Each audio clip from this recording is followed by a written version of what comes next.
Ketua Umum PKB Muhaimin Iskandar atau Caimin tengah menjajaki kerjasama dengan Partai Gerindra menyongsong Pilpres 2024. Namun, koalisi kedua partai dinilai masih cair, lantaran PKB dan Gerindra belum mengajukan pasangan Capres-Cawapres yang bakal mereka usung. Ya, sampai detik ini sama-sama Capres ya. PKB juga mengharapkan saya ini calon presiden, tapi tentu Gerindra juga punya calon presiden Pak Prabowo. Ya. Ini sedang menyamakan persepsi, menyamakan frekuensi, saling melengkapi. Ketika PKB dan Gerindra belum menemukan formula untuk menentukan pasangan Capres dan Cawapres mereka, muncul pula gagasan dari parpol pendukung pemerintah untuk membentuk koalisi besar di Pilpres 2024. Ini reaksi Caimin. Ada yang menginginkan seperti itu. Jadi tentu ini bagian dari proses ya, proses kristalisasi, rekrutmen, kesimpulan untuk berpartner. Wajar sebagai proses, meskipun itu baru ide mentah sekali. Lebih tepatnya PKB dan Gerindra belum membahas sama sekali.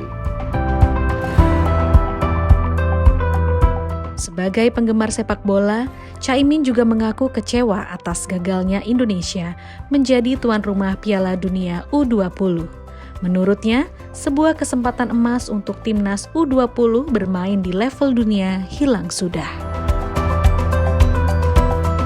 Saya kira tim nasional Indonesia U20 nggak punya kesempatan bermain di tingkat dunia.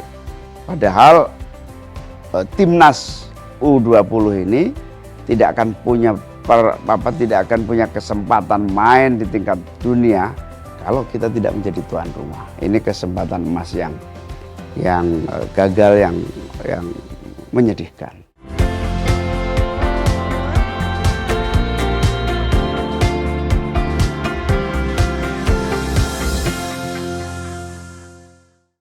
Bincang Liputan 6 kembali hadir menemani Anda bersama saya Sheila Oktarina dan tentunya dengan narasumber yang luar biasa. Hari ini kita akan berbincang dengan pria yang lahir di kota Jombang, Jawa Timur. Bahkan beliau pernah menjadi pemimpin termuda di DPR ketika usianya 33 tahun.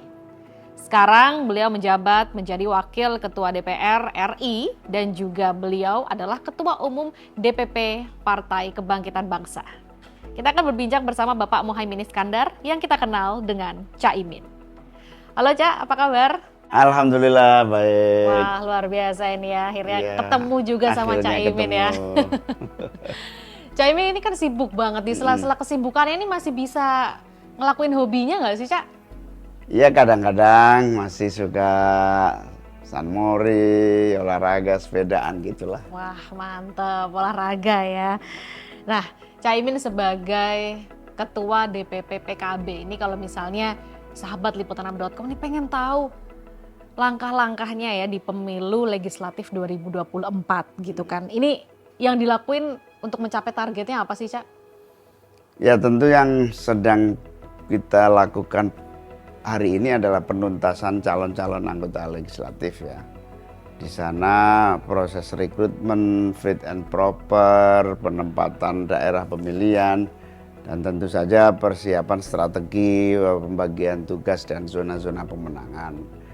Tapi banyak langkah-langkah sebelumnya seperti konsep secara teoritik, langkah-langkah tahapan-tahapan dan upaya membangun opini yang harus kita ciptakan agar menuju Pileg 2024 ini benar-benar satu tahapan yang mudah dipahami oleh masyarakat.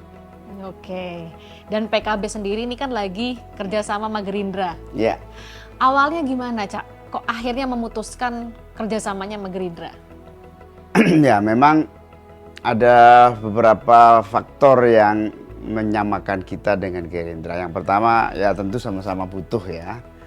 Kita untuk bisa mengusung calon presiden membutuhkan syarat presiden threshold itu 20%. Ya, kita sama Gerindra sudah bisa mencukupi untuk sampai 20%. Yang kedua, tidak jauh berbeda ruang visi dan gagasan-gagasan politiknya, misalnya soal kebangsaan, soal nasionalisme, soal merah putih, soal kesadaran kebinekaan, itu sudah satu frekuensi.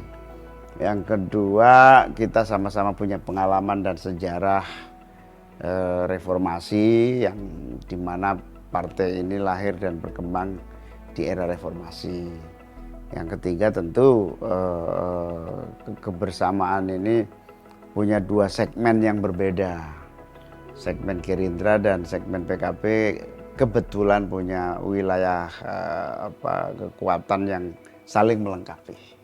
Oke, berarti PKB dan Gerindra berkoalisi begitu ya. Nah, kalau misalnya nih kabar-kabarnya, meskipun memang belum ketok palu ya, Caimin ini jadi cawapresnya Pak Prabowo, ini udah harga mati apa belum ini, Cak? Ya, sampai detik ini sama-sama capres ya. PKB juga mengharapkan saya ini calon presiden, tapi tentu Gerindra juga punya calon presiden Pak Prabowo ya. Dia sedang menyamakan persepsi, menyamakan frekuensi, saling melengkapi. Nah, keputusan mungkin belum diambil, tapi apapun keputusan capres dan cawapres adalah kewenangan dua ketua umum untuk melakukan pembicaraan dan diskusi secara komprehensif, apakah menyangkut elektabilitas dan sekaligus pembagian zona-zona pemenangan. Misalnya PKB basis utamanya Jawa Timur, Gerindra basis utamanya Pak Prabowo adalah Jawa Barat. Di situ menjadi saling membutuhkan sehingga bisa capres dan cawapres gitu, kira-kira berkesimpulannya di sana. Oke, tapi kalau tadi ya seperti yang udah dijelasin sama Caimin, memang masih harus diskusi ya nanti keputusan dari dua ketua umum ini seperti apa. Terus kenapa sekarang belum diumumin, Cak? Ya tentu tidak semudah yang kita bayangkan. Kalau sudah diumumkan lalu apa kan begitu. Tentu dua ya. Yang pertama peta kekuatan partai-partai lain. Termasuk bagaimana agar rekrutmen dukungan bertambah, bukan hanya PKB Gerindra tapi partai-partai tambahan juga bertambah. Sehingga kita harapkan nanti kalau partai-partai bertambah terlibat di dalam memutuskan secara bersama-sama sebelum deklarasi. Yang kedua, kita juga ingin melihat peta kompetitor ya. Pasangan-pasangan yang akan muncul siapa. Sampai hari ini kan baru calon-calon presiden yang muncul. Ganjar Pranowo, apakah Anies Baswedan, itu baru muncul. Nah, mungkin tidak lama kalau sudah semuanya lengkap, kita juga akan melengkapi. Padahal kalau dilihat-lihat ini kan udah memenuhi syarat loh ya untuk segera mendeklarasikan. Tapi memang ini masih disimpan dulu ya, Cak. Simpan dulu. Oke, simpan dulu berarti. Berarti ada kemungkinan lain gitu ya. PKB Gerindra ini akan menarik parpol lain nanti untuk bergabung mungkin, untuk berkoalisi. Sekarang kita lagi intensif dengan Partai Golkar ya. Untuk bisa bergabung dan menjadi bagian dari koalisi. Mungkin juga akan bertambah, tapi sejauh ini yang lebih intens adalah Partai Golkar. Oke, hitungan-hitungannya selain Partai Golkar adakah kemungkinan? Sampai hari ini belum, tapi kan di Golkar itu ada koalisi PAN dan P3. Tapi kita belum tahu persis, kita hanya mengintensifkan pembicaraan dengan Partai Golkar. Oke, sama seperti beberapa waktu lalu ya, Caimin ketemu sama Pak Erlangga Hartarto, terus Pak Prabowo juga sempat ketemu Bu Khofifah. Nah ini berarti tanda-tanda isyarat tadi yang seperti dijelasin Caimin gitu ya, ini masih sangat cair koalisinya, ya, Pak? Tentu bisa berubah lagi? Yang pertama rekrutmen tambahan, kayak Pak Prabowo datang ke Bu Khofifah. Kalau saya dengan Bu Khofifah kan ya sama-sama satu keluarga gitu ya. Tapi Pak Prabowo mendatangi untuk agar menjadi bagian dari kekuatan kita. Nanti saya juga akan terus melakukan pendekatan-pendekatan dengan berbagai tokoh dan juga partai-partai gitu. Oke, ini kemarin di media gitu ya, Cak ya, ini ada yang rame. Ada statementnya Cak Imin ini yang katanya gubernur tuh dihapus aja. Itu kenapa, Cak?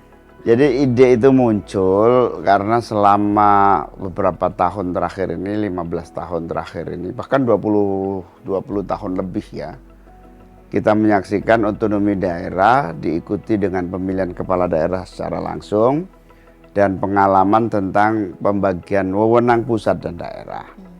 Dari rangkaian pemerintah daerah tingkat 2, kota maupun kabupaten, dengan pemilihan kepala daerah secara langsung, dan presiden secara langsung juga melakukan pemilihan. Nah, gubernur ini juga ternyata skup pemilihan langsungnya itu luas, mencakup banyak kabupaten. Tetapi presiden, gubernur, sama bupati, wali kota ini, gubernur ini hampir kehilangan fungsi. Karena di satu sisi dia mewakili pemerintah pusat, tetapi tidak memiliki kewenangan apapun di dalam menyangkut pemerintah kabupaten kota. Tetapi juga anggarannya besar, pemilu kepala daerah untuk gubernur juga besar, sementara kewenangannya terbatas. Bahkan quote and quote tidak memiliki fungsi yang memadai dari tanggung jawab yang diemban. Mewakili pemerintah pusat, tapi tidak perlu gubernur, bupati bisa langsung menteri, wali kota bisa langsung menteri, bahkan langsung presiden. Nah, dari pikiran-pikiran itu ada dua. Yang pertama, pilkadanya terlampau mahal, pemilihan cakupan daerahnya luas, pemilihnya besar, tapi kewenangannya terbatas. Oke, berarti untuk pemilihan kepala daerah secara langsung perlu kita evaluasi. Cukup presiden dan bupati wali kota. Gubernur mungkin ditunjuk oleh DPRD atau ditunjuk oleh pemerintah pusat, oleh presiden atas usulan DPRD.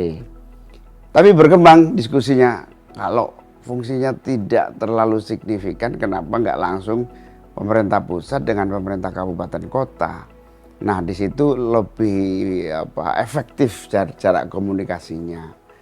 Nah, ide berikutnya adalah kalau begitu dihapus saja jenjang tengah yang tidak terlalu fungsional ini.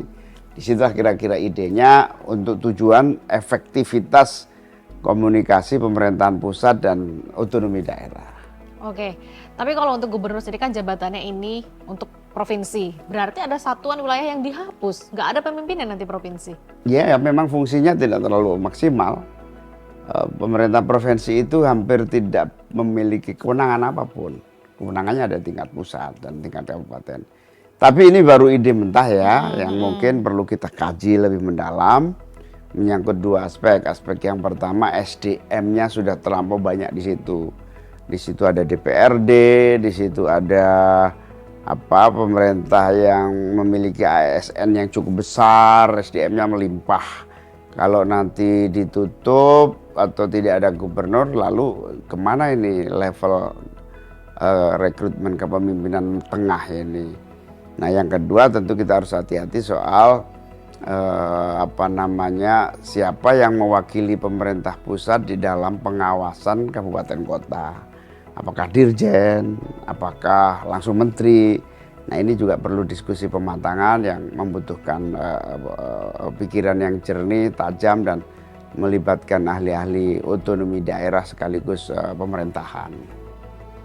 Oke, itu masih ide dan usulan ya kemarin. Baru ya, gagasan awal yang saya kira bisa ditindaklanjuti pada level efisiensi demokrasi sekaligus efektivitas pemerintahan pusat daerah.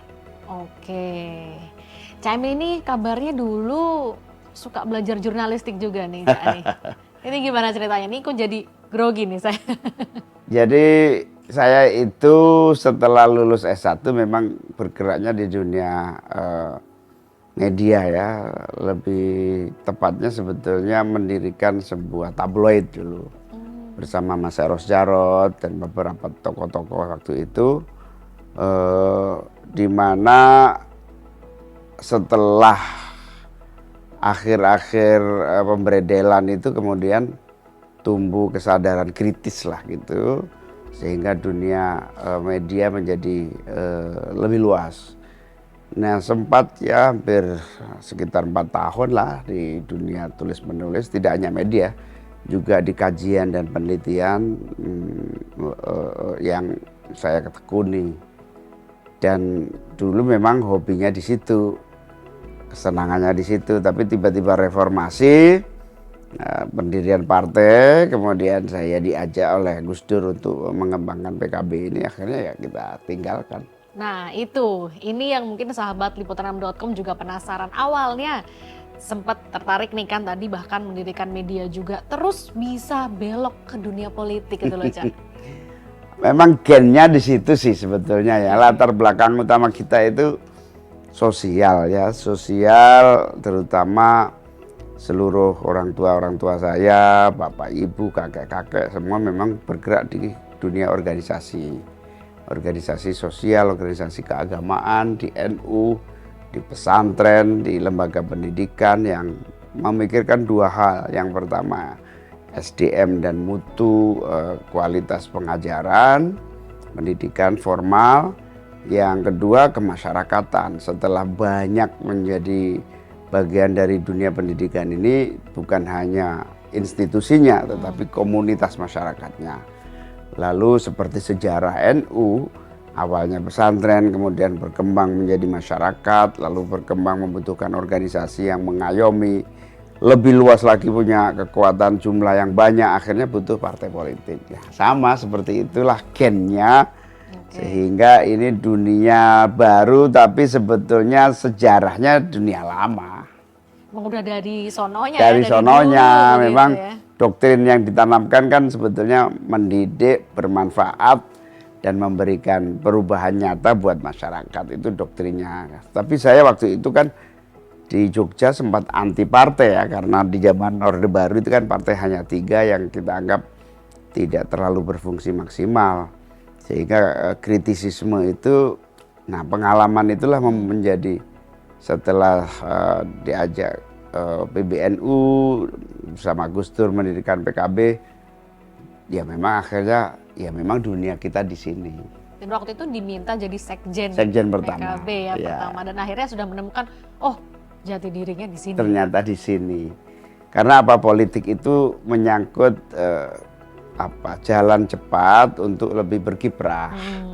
Ibaratnya banyak perubahan-perubahan mendasar yang bisa kita lakukan lebih cepat dibanding misalnya melalui organisasi kemasyarakatan, melalui dakwah, melalui lembaga pendidikan. Nah, dengan politik ini kita bisa memegang policy yang mendorong semua rangkaian-rangkaian dari perjalanan perjuangan lainnya. Sudah berada di dunia politik berarti kurang lebih 25 tahun. Wow, udah usia emas ya, 25 tahun.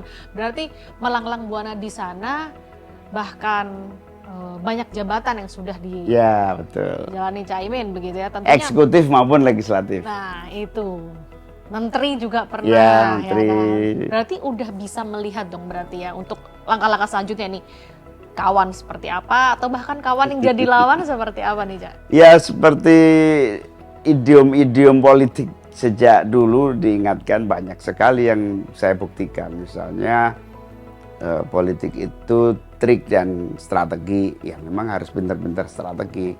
Yang kedua, politik itu menghalalkan segala cara sehingga untuk mencapai tujuan bisa kawan jadi lawan, lawan jadi kawan. Ibarat teorinya itu kawan dan lawan bisa seiring dalam waktu yang sama.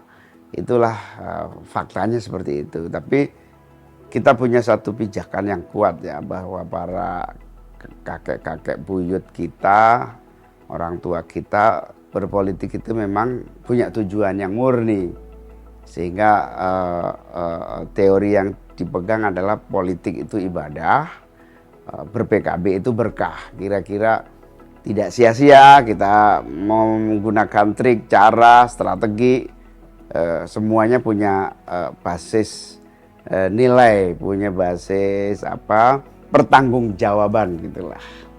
Oke, berarti bisa dibilang sekalipun kawan jadi lawan pun ya wes, mau gimana. Tapi susah atau gampang membedakannya, Cak? Melihat itu. Yang paling pokok kan tujuan. Tujuannya apa sih gitu. Tujuan kita adalah merubah negara ini lebih bermanfaat. Tujuan kita adalah mewujudkan sistem pendidikan yang lebih maju. Nah, ketika tujuan itu jelas, maka dalam prosesnya ada lawan, ada kawan, ya itu konsekuensi saja dari menyelami banyak orang dengan persepsi dan kemauan aspirasi yang berbeda-beda. Itu konsekuensi logis saja. Oke, nah kalau kita melihat publik gitu ya, masyarakat mayoritas ini kan memang menginginkan pemilu 2024 enggak dibayang-bayangi sama isu-isu politik. Yes. Seperti yang udah-udah begitu, bahkan isu politik identitas. Nah, Partai Umat ini malah mengikrarkan diri sebagai partai politik identitas. Kalau menurut pandangan Cak Imin seperti ini gimana? Jadi begini, ada dua pemahaman yang harus kita sadari ya. Yang pertama bahwa politik identitas itu menyangkut identitas agama, suku, ras, golongan, dan latar belakang.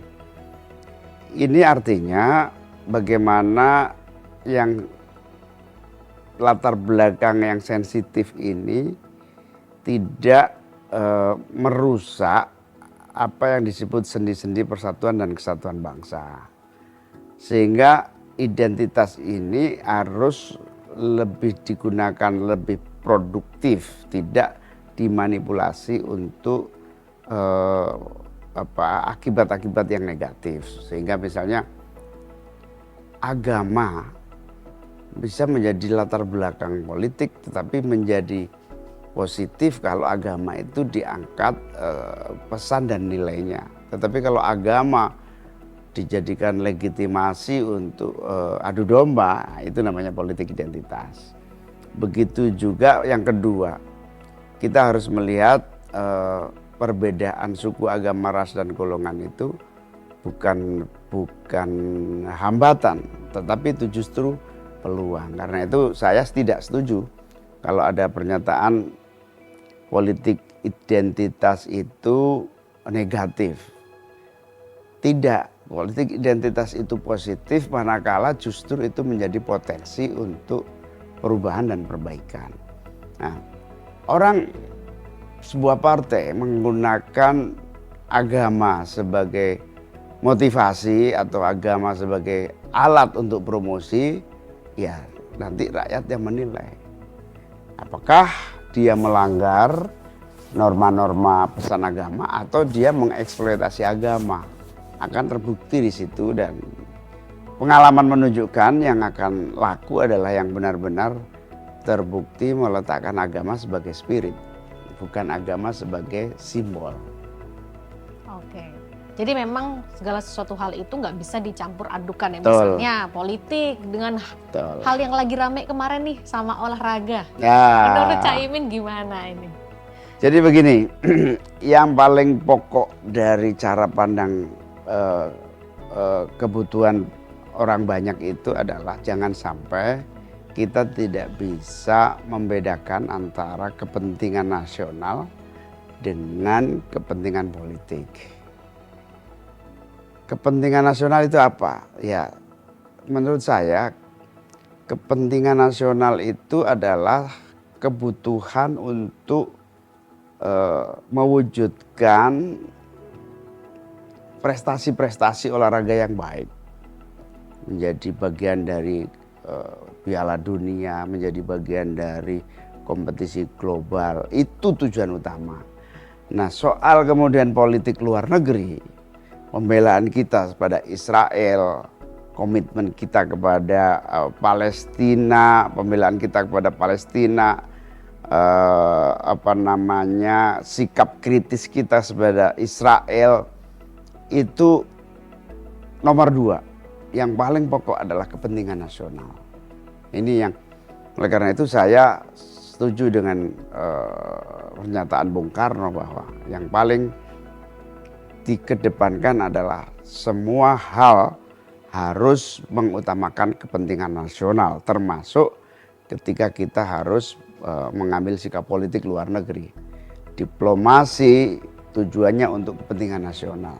Diplomasi bukan untuk kepentingan di luar kepentingan nasional. Itu satu. Yang kedua perlu dicatat bahwa olahraga sepak bola atau jenis atletik manapun itu adalah menyangkut tiga: satu, hobi; dua, hiburan; yang ketiga, kemanusiaan.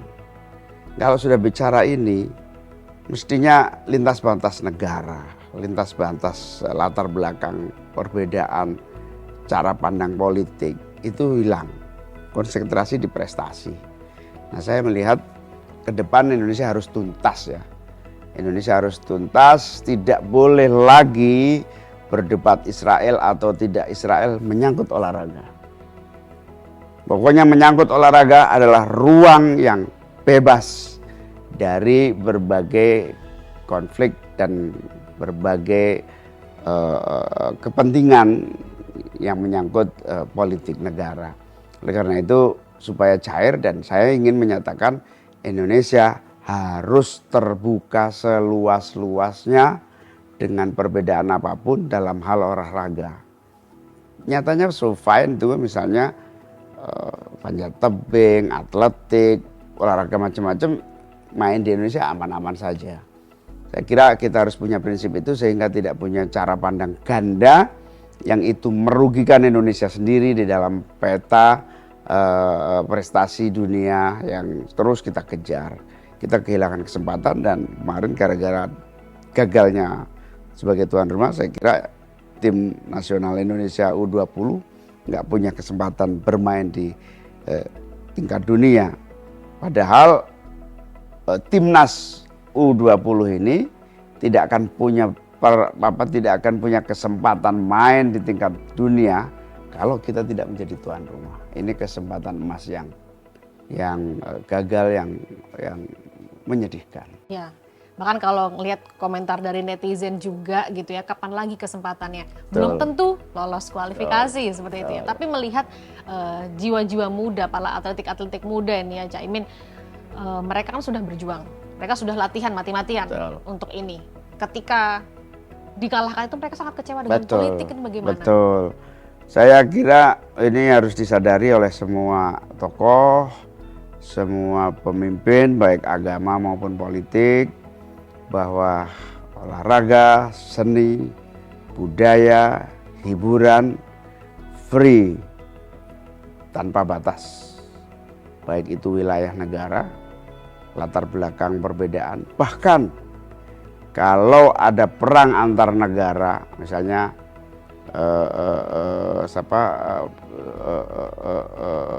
Rusia melawan Ukraina, silahkan perang, tapi dalam hal olahraga tidak ada batasan. Jadi kalau misalnya kita nanti jadi tuan rumah olahraga apapun, maupun Rusia maupun Ukraina datang, welcome. Omong kasarnya, dari belahan negara entah berantah manapun, kalau menyangkut hobi, seni, olahraga, budaya, tidak boleh mengganggu. Semua harus mendukung meskipun kita berbeda cara pandang dan latar belakang apapun. Ini harus clear, karena kalau enggak kita tidak akan bisa mengejar ketertinggalan di bidang berbagai peradaban dunia. Jadi ibaratnya nggak maju-maju begitu? Nggak maju-maju kalau terus kita dihantui oleh hal-hal yang belum tentu itu kepentingan nasional kita. Toh misalnya dengan Israel tidak boleh main di Indonesia, apakah kemudian Palestina merdeka? Belum juga, tidak juga, nggak ada hubungannya. Sekali lagi Indonesia harus membuka diri seluas-luasnya, olahraga, seni, budaya, kemudian hobi, itu adalah ruang yang bebas. Oke, Cak Imin ini juga katanya suka sepak bola ya? Suka banget sepak bola, terus pernah bilang katanya pengen jadi ketua umum PSSI. Nah terus kemarin kok nggak mencoba gitu Cak, kenapa Cak?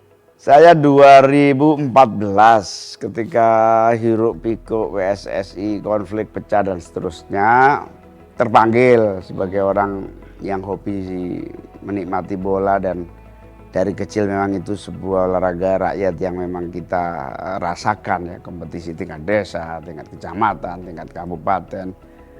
Itu terpanggil, pengalaman kepemimpinan di bidang politik rasanya cukup untuk bisa ikut, tapi nampaknya tidak semudah itu, karena saya dunianya memang dunia lain. Kira-kira kalau dibutuhkan saja, kalau dibutuhkan, tapi saya tidak punya niat dan ambisi untuk menjadi ketua umum PSSI dalam artian kemauan pribadi, tetapi kalau memang dibutuhkan ya kita oke-oke saja. Oke, jadi tetap support ya, kalaupun Support. memang dibutuhkan Ya. begitu. Support. Kalau ada yang lebih ahli, saya udahlah, saya di politik saja. Oke, karena emang ahlinya di politik, udah 25 tahun loh di politik. Oke, balik lagi ya. Kemarin sempat lihat di Instagramnya Caimin ini kan, beberapa waktu lalu nih ketemu sama Pak Jokowi. Dan ini apakah membicarakan soal posisi PKB di pemilu? Pasti. Kita setiap saat, bahkan secara rutin sering menghadap beliau untuk mendapatkan masukan sebagai keluarga besar koalisi pemerintah yang juga menjadi bagian dari tanggung jawab pembangunan yang memang PKB ini pengusung 2 periode Pak Jokowi dari awal. Nah, karena itu setiap saat kita punya ide, gagasan, kita sampaikan ke beliau, dan kita juga mendapatkan arahan, masukan untuk langkah-langkah berikutnya, termasuk Pilpres, Pileg, langkah-langkah politik, isu-isu kekinian parlemen maupun isu-isu kekinian ekonomi. Oke, kemarin juga setelah ketemu sama Pak Jokowi, ini kan ketemu sama pimpinan Parpol ya, koalisi pemerintah dan Presiden Jokowi. Apakah itu merupakan suatu tanda nantinya akan ada koalisi besar gitu loh Cak? Ada yang menginginkan seperti itu. Jadi tentu ini bagian dari proses ya, proses kristalisasi, rekrutmen, kesimpulan untuk berpartner. Wajar sebagai proses, meskipun itu baru ide mentah sekali. Lebih tepatnya PKB dan Gerindra belum membahas sama sekali. Tiba-tiba ada acara yang digagas oleh teman-teman PAN, kebetulan mengundang Presiden, lalu kebetulan kita semua bisa hadir, dan ya secara spontan kita ketemu untuk memperkuat saja sebetulnya, memperkuat kebersamaan di dalam mensukseskan pemerintahan ini. Karena selama ini masing-masing masih sibuk dengan kegiatannya dan momentum Ramadan ini berjalan. Jadi idenya masih sangat mentah. Yang disebut koalisi besar itu kayak apa, bagaimana mengambil keputusan siapa capres dan cawapres, itu juga masih belum sampai ke sana. Jadi hanya untuk membangun silaturahmi Betul. aja ya. Siapa Belum tahu ada obrolan lanjut. Siapa tahu lebih cocok kayak apa gitu. Oke. Penjajakan lah. Menjajakan PDKT lah ya. Tapi seandainya ke depannya memang ada wacana seperti itu, koalisi besar-besaran gitu ya. Posisi PKB sendiri bagaimana nantinya, Cak? Ya, prinsipnya kan 2. Yang pertama, kepentingan PKB dan ide gagasan PKB menjadi pertimbangan. Yang kedua, ya selagi itu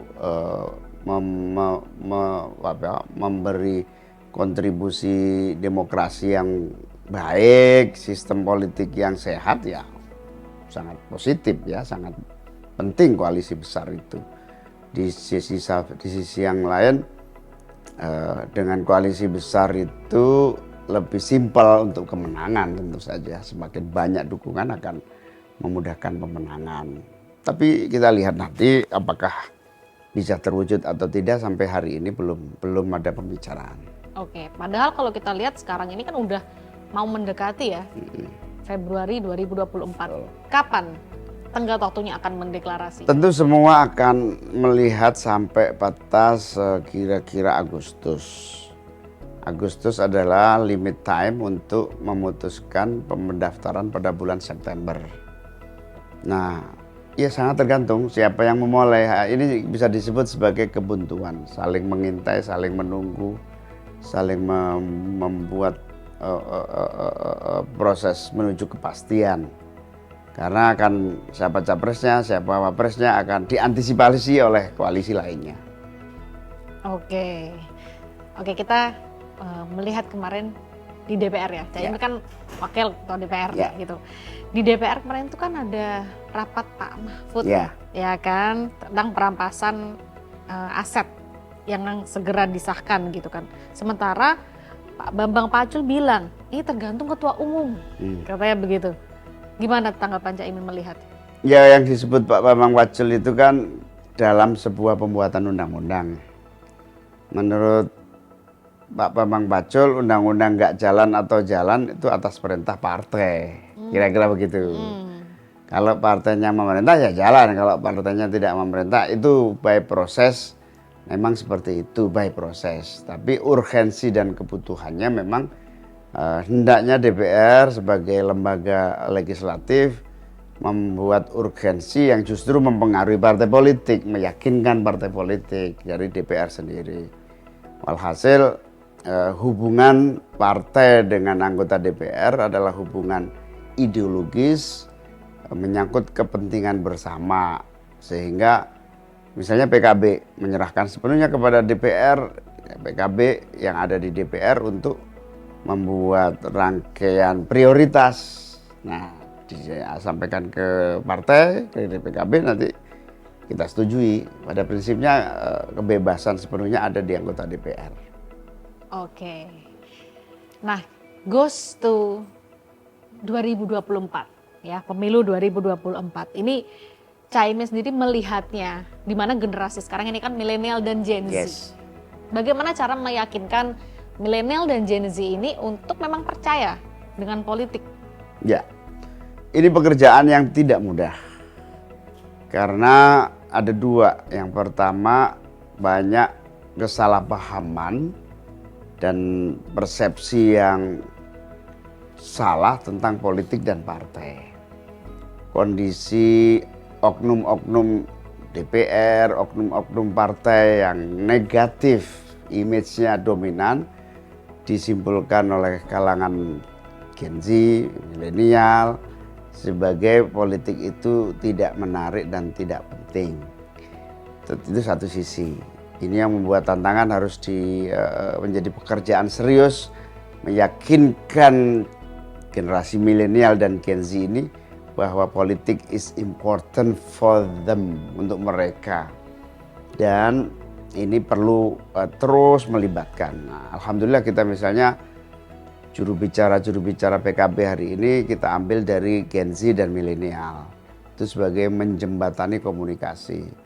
Yang kedua, kita bersyukur loh sebetulnya kalangan muda, baik milenial maupun Gen Z ini kepeduliannya tinggi terhadap bangsanya, terhadap sosial, terhadap kemanusiaan. Lihat aja solidarity yang dibangun di sosial media sangat tinggi, kritisisme, komitmennya tinggi.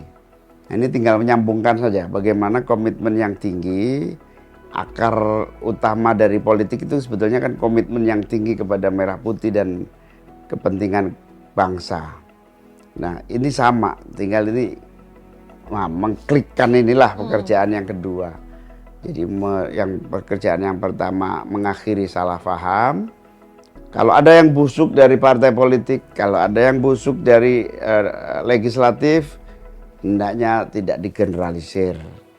Ini yang kedua, ya komitmen yang bagus di kalangan muda akan sia-sia kalau tidak diperjuangkan melalui politik. Dia hanya akan menjadi social solidarity, dia hanya akan menjadi social project yang tidak efektif. Social project yang efektif adalah di backup secara afirmatif oleh pemerintah dan negara. Nah, kalau kalian kaum muda ini punya kemauan yang tinggi untuk memperjuangkan sesuatu, maka paksakan melalui pemerintah agar perjuangan kalian bisa berjalan cepat. Kuasai politik, kuasai pemerintahan, kuasai legislatif, maka insya Allah kalian yang akan mempengaruhi. Karena kalau tidak, akan diisi orang-orang yang nggak jelas.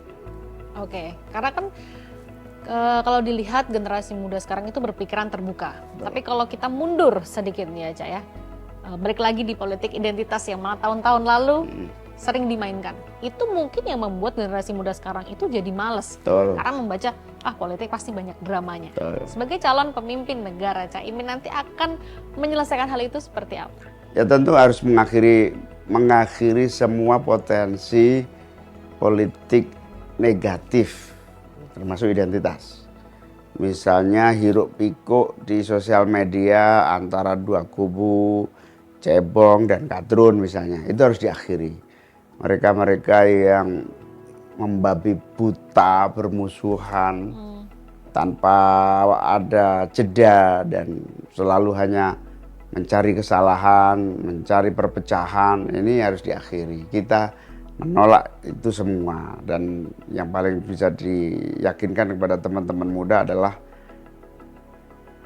jangan menggeneralisir semua. Masih banyak peluang untuk mendorong ke arah yang lebih baik dibanding yang nampak di sosial media. Oke, dimana kalau kita tahu sosial media ini kenceng sekali ya Cak ya. Informasinya entah itu hoaxnya juga yang bisa disebar beberapa oknum gitu ya. Jadi kalau dari Cak Imin memberikan himbauan ini kepada masyarakat, kepada sahabat liputan6.com dan juga generasi muda ini gimana agar kita sama-sama bisa menciptakan pemilu ini yang damai dan lancar. Jadi yang paling pokok, pintar-pintarlah kita memilah, pintar-pintarlah kita menyeleksi yang terbaik dalam informasi yang akurat. Yang kedua, jangan menyebarkan hoax yang dikira itu sebuah fakta kebenaran. Check and cross check itu penting di dalam mencerna, karena kampanye negatif itu biasanya dianggap kebenaran apabila tanpa kesadaran akan latar belakang informasi. Yang ketiga, mari kita manfaatkan era sosial media, era dunia maya yang cepat ini lebih proaktif, bermanfaat kepada kita semua, menggunakan lebih proaktif bagi orang-orang yang baik. Jangan biarkan orang-orang buruk menguasai sosial media. Mantap, itu tadi ya, jangan sampai orang-orang buruk menguasai sosial media. Luar biasa. Begitu juga politik, jangan sampai orang-orang jahat menguasai politik. Jangan sampai orang-orang yang tidak bertanggung jawab menguasai parlemen.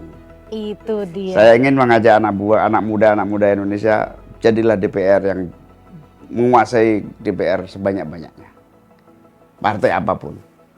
Oke. Nah, kalau PKB sendiri nih, coba Cak Imin, why? Kenapa kita harus memilih PKB? Ya, PKB ini punya sejarah panjang. Menjadi rangkaian dari sebelum kemerdekaan oleh kakek-kakek kita, melalui Partai NU yang ikut mendirikan negeri ini, mengisi kemerdekaan bersama Orde Lama Bung Karno, bersama Orde Baru Pak Harto, era reformasi hari ini. Artinya punya pengalaman. PKB punya pengalaman yang tidak berdiri sendiri, ada rangkaian panjang sejarah. Yang kedua, PKB ini basic utamanya adalah nilai. Apa itu? Nilai-nilai yang dididik di dalam lingkungan keluarga pesantren, keluarga yang berbasis agama, yang itu menjadi motivasi. Maksudnya begini, di dalam membangun negara ini punya ideologi, basis teori dan basis perencanaan yang tepat. Jadi ibaratnya mewujudkan bangsa yang maju sudah ada ajaran-ajaran yang melingkupinya, tidak sekedar berangkat pada kepentingan-kepentingan. Oke, kalau misalnya nih target pencapaian dari PKB sendiri nanti di pemilu 2014 kemarin gitu ya, atau yang lalu-lalu bahkan naik nanti di 2024 itu berapa persen? Ya kita kemarin kan hampir 10%. Nah, kita ingin terjaga pada minimal 13%. Artinya 3 digit kita ingin raih. 3 level yang akan kita kejar. 100 kursi DPR RI, punya presiden atau wakil presiden, kemudian perolehan 13% pada pemilu 2024. Oke, dan kalau dilihat berarti dari tahun-tahun sebelumnya itu tetap konsisten ya? Ya, ada peningkatan terus-menerus. Wow, mantap, luar biasa. Adakah syarat-syarat tertentu misalnya generasi muda ini mau gabung ke PKB? Tentu sangat mudah.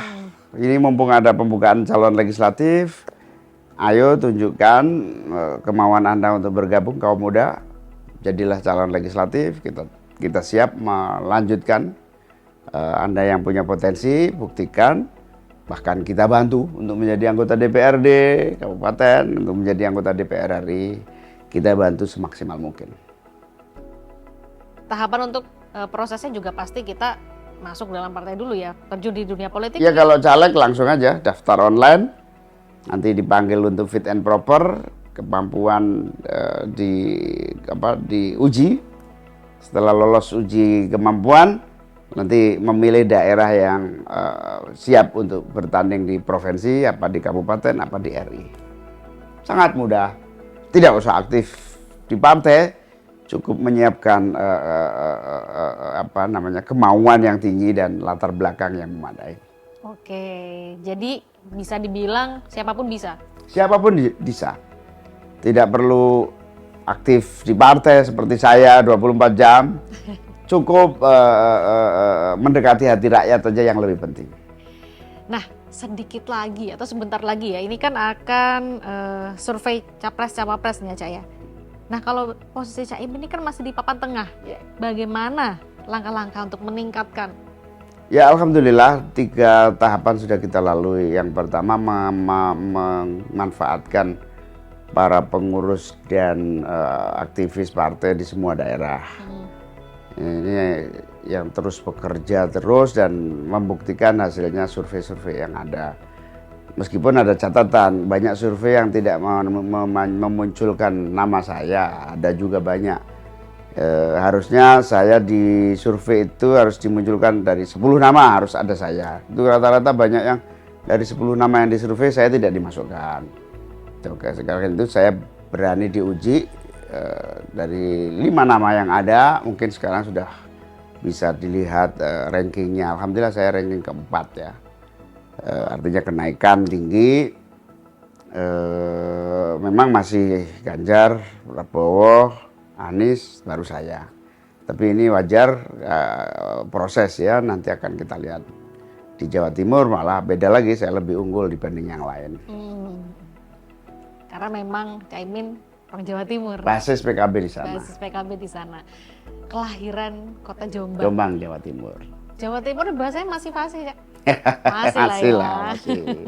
Bahkan Caimin ini orangnya sangat humoris. So, beberapa waktu lalu sempat main ludruk, Cak. Ya, balik kita banyak kegiatan-kegiatan seni ludruk, sama ketopraan juga banyak kita ikuti. Apalagi itu kan merupakan teater pertunjukan tradisi ya, yang mana kalau kita melihat di era sekarang di modern itu hampir tergerus dan musnah. Yes, ya itu tugas kita untuk terus menumbuh kembangkan. Saya malah dengan Pak Kirun itu ludruk ketoprak dari Madiun yang sangat terkenal, bukan hanya membina para seniman tradisional panggung, tetapi juga menjadi bagian dari mewajibkan Bupati PKB, DPRD PKB untuk sering menampilkan pertunjukan tradisional seperti ludruk, ketoprak, dan berbagai seni panggung yang membawa kemajuan untuk para seniman. Oke, mantap. Terakhir ini, Cak, Cak Imin tadi kan bilang meskipun sibuk ya 24 jam di partai, masih sempat menjalankan hobi, ya kan, sonori kadang-kadang. Cak Imin ini kan terkenal nih dengan Vespanya. Vespanya namanya siapa, Cak? Itu dari mahasiswa. Jadi waktu mahasiswa saya kuliah di Jogja kan memang dibawainnya Vespa sama orang tua. Dan hobi merawat Vespa itu ya terpaksa kita lakukan karena memang punyanya motor ya Vespa itu. Tapi ternyata unik memang. Nah, sering kita kasih nama-nama, sering kita ikut pawai-pawai. Dan ternyata setelah tua sekarang ini hobi Vespa ini ternyata lebih unik, lebih mahal lagi gitu kan. Nah, saya dulu sih kasih nama Meriam Bellina waktu itu. Sebagai memang lagi populer-populernya Meriam Bellina waktu itu. Sehingga ya namanya terpengaruh lah kira-kira begitu. Berarti sampai sekarang Vespanya itu masih ada? Itu sudah hilang itu nggak tahu, tapi saya punya prototipe yang sama yang dulu saya pakai Vespa Super waktu itu. Dan sekarang masih sering ya jalan-jalan naik Vespa? Masih kita ikut. Kalau teman-teman ngajak di berbagai daerah, malah saya sering ke daerah sudah disediain di sana. Lalu tinggal naik aja di pawai dengan rombongan yang besar. Mantap, mantap, luar biasa. Caimin semangat terus. Terima kasih. Ya, sukses pokoknya terima untuk kasih, proses terima kasih. kedepannya Sukses ya. selamanya. Kerjasama dengan Pak Prabowo juga ke depannya pokoknya Amin, selalu amin, lancar. amin. Dan terima kasih nih udah ada kesempatan kita ngobrol-ngobrol ketemu ya kepada sahabat liputan.com. Boleh terakhir bilang ke sahabat liputan6.com nanti gimana ke depannya biar menjadi masyarakat itu yang tidak gampang kemakan hoax apalagi menuju pemilu 2024. Yes, sahabat-sahabat liputan6.com, era hari ini kita menyaksikan bagaimana sosial media, dunia maya begitu bebas. Semua bisa berpendapat dan memasukkan berbagai informasi, termasuk informasi hoax merajalela dari berbagai sumber dalam negeri maupun di luar negeri. Tugas kita, mari kita berperan lebih baik, bermanfaat dengan melakukan seleksi yang tepat, akurasi yang memadai, sehingga harus hati-hati di dalam men-sharing, apalagi menyebarluaskan isu-isu hoax yang membahayakan perpecahan. Dan hoax harus kita lawan dengan kejernihan dan akurasi. Mantap, luar biasa. Bacalah, ikuti berita-berita yang akurat dan faktual. Liputan6.com. Wow, mantap. Caimin terima kasih sekali Terima lagi. kasih, sampai ketemu. Waktunya luar biasa. Sukses selalu untuk Mantap. liputan6.com.